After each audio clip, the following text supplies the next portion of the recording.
L'indice des prix à la consommation est utilisé pour mesurer l'inflation. Quels sont donc les biens et services qui entrent dans la composition de l'indice des prix à la consommation? C'est à vous, le consommateur, d'en décider. Les biens et services consommés par une famille moyenne sont regroupés dans le panier. À mesure que les besoins d'une famille moyenne ont évolué, ce panier de produits a été adapté plusieurs fois au fil du temps. Le premier panier de 1920 contient 56 produits d'usage quotidien. En 1939, le panier est revu car les besoins des familles ont changé. En 1955, les services sont ajoutés au panier pour la première fois. L'économie de services prendra de plus en plus d'ampleur dans les années à venir.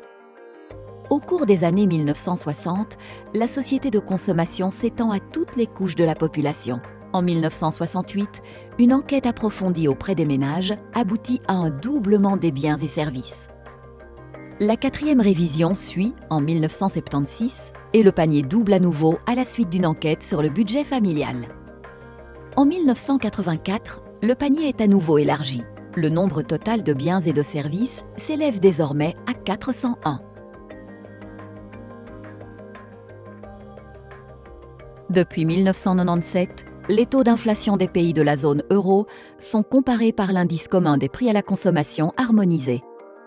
Désormais, il y aura 2 indices en Belgique, l'indice national et l'indice des prix à la consommation harmonisé.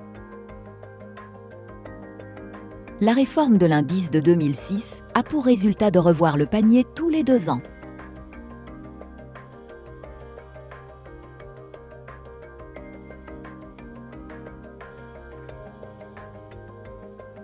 Depuis janvier 2014, l'indice des prix à la consommation est un indice en chaîne. Cela signifie qu'il n'y a plus d'année de référence fixe. Désormais, les prix de l'année en cours seront à chaque fois comparés au prix de décembre de l'année précédente.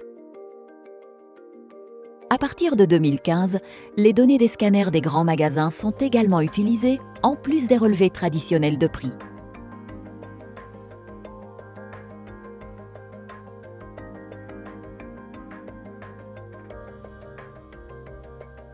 Depuis 2019, grâce au web scrapping, les prix sont collectés automatiquement sur les sites internet marchands. Grâce à ces nouvelles techniques, le panier de l'indice comprend désormais plusieurs milliers de biens et de services, soit bien plus que les 56 produits du premier panier de 1920.